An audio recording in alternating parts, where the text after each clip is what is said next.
পাল্টাপাল্টি বক্তব্য দিয়েছেন বিএনপি নেতা মঈন খান ও জাতীয় নাগরিক কমিটির মুখ্য সংগঠক সার্জিস আলম।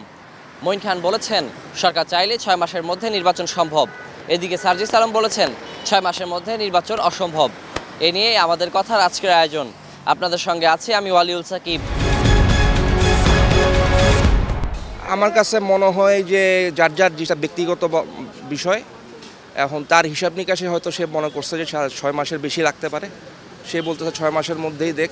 তবে আমার মনে হয় গণতান্ত্রিক দলগুলোর আপনার সংস্কার প্রয়োজন এবং দলগুলোর মধ্যে গণতন্ত্র প্রয়োজন। কারণ গণতান্ত্রিক দলগুলো অনেক অপরাধী, সবগুলো গণতান্ত্রিক দলগুলোই অপরাধী। তারা আগের থেকে অপরাধ করে আসতেছে, কিন্তু তাদের কোনো বিচার হচ্ছে না।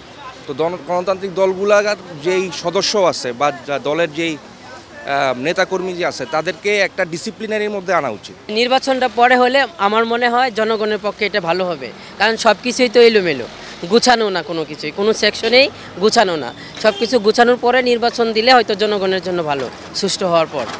নির্বাচনটা 6 মাসে অন্তত না হইলেও 6 মাস কিংবা 8 মাস, 6 মাসে না হলেও 8 মাস দ্রুত নির্বাচনটা প্রয়োজন। কারণ দেশের সর্বক্ষেত্রে এখন যে বর্তমান ইউনূস সরকার আছে, উনি আসলে সত্যিকারের সব ক্ষেত্রে উনি পরিবর্তনের সম্ভব না। রাজনীতিক অনেক ক্ষেত্রে এখনও স্বৈরাচারের বসে আছে। কারণ আমি চাই নির্বাচিত সরকার হইলে এসব স্বৈরাচারদের অতি দ্রুত বের করা সম্ভব হবে। 5ই আগস্টের ছাত্র জনতার অভ্যুত্থানের পরে হাসিনার পতনের পরে আমরা সবারই একটা আশা ছিল যে দেশেরটা একটা আমূল পরিবর্তন আসবে, দেশের সব ক্ষেত্রে সংস্কার হবে। কিন্তু আমরা 6 মাস পর হওয়ার পরেও মানুষের প্রত্যাশা অনুযায়ী ওইভাবে আসলে ওই সরকার এভাবে রান করতে পারে নাই। বা আপনি সব সেক্টরে দেখতেন, আপনার আইনশৃঙ্খলা বাহিনী, ল অ্যান্ড অর্ডার সব কিছুতেই আপনার, বা বিদেশি বিনিয়োগ বলেন, দেশের অর্থনীতি সব দিক দিয়ে স্থবির হয়ে আছে। তো সেক্ষেত্রে আমি মনে করি যে আপনার একটা নির্বাচন হয়ে যাওয়া উচিত। আপনার নির্বাচনের মানুষ যাকে বৈধতা দিবে বা যাকে ম্যান্ডেট দিবে সে ক্ষমতায় আসবে। নির্বাচিত গণতান্ত্রিক সরকার আসলে দেশের পরিস্থিতি আগের থেকে বেটার হবে বলে আমি আশা করি। সব কিছু একটা সুষ্ঠুভাবে লাইন মতন না আনতে পারলে তো হবে না। সব কিছুর একটা সংস্কার করার দরকার আছে, বুঝতে পারছেন? এটা দরকার ছাড়া মনে করেন যে নির্বাচন খালি তাড়াহুড়া করে দিলে হবে না। তো সময়ের ব্যাপার আছে, সব কিছু বিবেচনা করে ঠিকঠাক করে নির্বাচনটা দিলে সুস্থ হবে। বর্তমানে যে ডক্টর ইউনূস স্যার আছে, ওনাকে একটু সময় দেওয়া উচিত। উনি যেহেতু ইন্টারন্যাশনালভাবে চারিদিকে পরিচিতি প্রাপ্ত, তো ওনাকে একটু সময় দিলে আমার মনে হয় আমাদের দেশের জন্য অন্তত ভালো হবে। এটা আমারই, ঠিক আছে? একটু সময় নিয়ে সবাই একটু যে রাজনৈতিক দলগুলো আছে একটু ধৈর্য ধারণ করা উচিত। আমাদের কথায় আমি এম.এস. সামাদ। আর শুনবো বিএনপি নেতা ডক্টর মঈন খান এবং বৈষম্যবিরোধী ছাত্র আন্দোলনের কেন্দ্রীয় সমন্বয়ক সার্জিস আলমের মন্তব্য নিয়ে কি বলছেন ঠাকুরগাঁওয়ের সাধারণ মানুষ। নির্বাচন শেষ কথা না, এখানে আসলে দেশটাকে সাজানো বা দেশটা কোন নিয়মে চলবে এগুলো আগে বসে ঠিক করে নেওয়া। কারণ এখন নির্বাচন দেওয়া মানে যে একবার তড়িঘড়ি করে নির্বাচন দিয়ে কাউকে ক্ষমতা দিয়ে চলে গেলো, তাহলে কিন্তু দেশ কিন্তু সংস্কার যে আমরা বলছি বা আমরা যে তরুণ প্রজন্ম যে একটি সুন্দর ন্যায় ভিত্তিতে যে একটি রাষ্ট্র ব্যবস্থা চাচ্ছি, সেটি হয়তো বা হবে না। যদি সরকার এবং সব দল মিলে চেষ্টা করে 6 মাসের মধ্যে নির্বাচন সম্ভব। আর অন্যদিকে সার্জিস আলম যেটা বলেছে যে অসম্ভব, আসলে অসম্ভব বলতে কিছু না। যদি সবাই মিলে ঐক্যবদ্ধভাবে রাজনৈতিক দলের নেতা বা রাজনৈতিক দলগুলো যদি মনে করে যে নির্বাচন করা যাবে, তাহলে 6 মাসের মধ্যেই সম্ভব আর কি। সেই ক্ষেত্রে অবশ্যই সকলকে ঐক্যবদ্ধভাবেই নির্বাচনের অংশগ্রহণ করতে হবে এবং সহযোগিতা করতে হবে।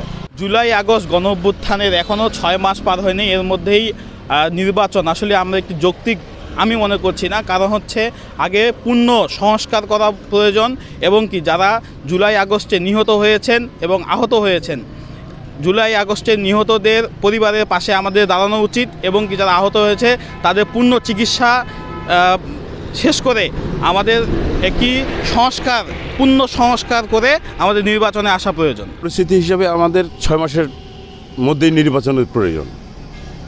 কারণ একটার পর একটা ঘটনা ঘটতেছে।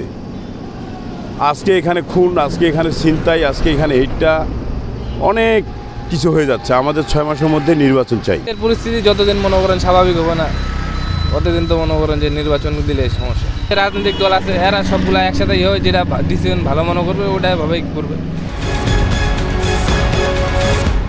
সরকার উদ্যোগ নিলে আগামী 6 মাসের মধ্যেই সম্ভব জাতীয় নির্বাচন। বিএনপি স্থায়ী কমিটির সদস্য ডক্টর আব্দুল মঈন খান বলেছেন এই কথা। অপরদিকে জাতীয় নাগরিক কমিটির মুখপাত্র ও জুলাই স্মৃতি ফাউন্ডেশনের সাধারণ সম্পাদক সাজিস আলম বলেছেন, আগামী 6 মাসের মধ্যে কোনোভাবেই সম্ভব নয়, বরং অবাস্তব জাতীয় নির্বাচন। এ নিয়ে আমাদের কথার আজকে পর্বে দেশের সর্বত্র জেলা পঞ্চগড় থেকে আপনাদের সাথে আছি আমি সিদ্ধার্থ কর্মকার। কী ভাবছেন পঞ্চগড়ের সাধারণ মানুষ, জেনে নেব তাদের কাছ থেকেই। যত দ্রুত সম্ভব নির্বাচনটা আমাদের দরকার।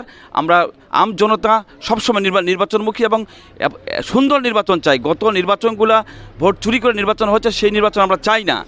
আমরা সুষ্ঠু এবং সব দল এবং সব জনগণের অংশগ্রহণের নির্বাচন চাই। নির্বাচিত সরকার পারে একজন দেশের ভাগ্য উন্নয়ন পরিবর্তনের জন্য, আর দেশের মানুষের জন্য এই কষ্টে জিনিসপাতির ঊর্ধ্বগতি এবং আপনার ক্রয় ক্ষমতার বাইরে চলে গেছে। যদি নির্বাচিত সরকার থাকে তাহলে এইটা মেনটেন্স করা সম্ভব। সংস্কারের কাজগুলা যারা আছে সংশ্লিষ্ট ব্যক্তিবর্গ তারা করতে থাকুক এবং একটি দেশে একটি খুব দ্রুত আমরা চাই আগামী 6 মাসের মধ্যেই যেন একটি নির্বাচিত সরকার আসে। তাছাড়া দেশে আইন শৃঙ্খলা নিয়ন্ত্রণ সম্ভব না এবং বহির্বিশ্বর যে এখানে চাপ আছে, এটা বহির্বিশ্ব শত্রু মোকাবিলার জন্য আমাদের দেশে একটি নির্বাচিত সরকার খুব দ্রুত প্রয়োজন। জনগণের ভোটে যেটা সরকার নির্বাচিত হবে সে দেশে উন্নয়ন হবে এবং সব কিছু সংস্কার করে রাষ্ট্রের সব সংস্কার 6 মাসের মধ্যে নির্বাচন দেওয়া সম্ভব। প্রত্যেকটা প্রতিষ্ঠান তার নিজ নিজ জায়গা থেকে তাদের যদি কাজগুলো ঠিকভাবে করে এবং তারা যদি চায় যে 6 মাসে নির্বাচন দেওয়া, সেটা সম্ভব। সংস্কার চাই, তবে সংস্কার হতে হবে প্রত্যেকটি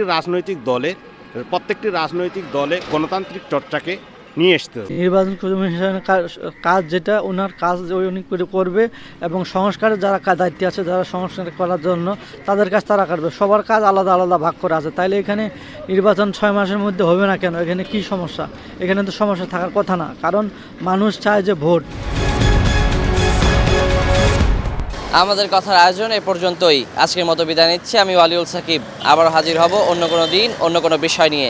সে পর্যন্ত সবাই ভালো থাকুন, সুস্থ থাকুন। চোখ রাখুন এটিএন নিউজে।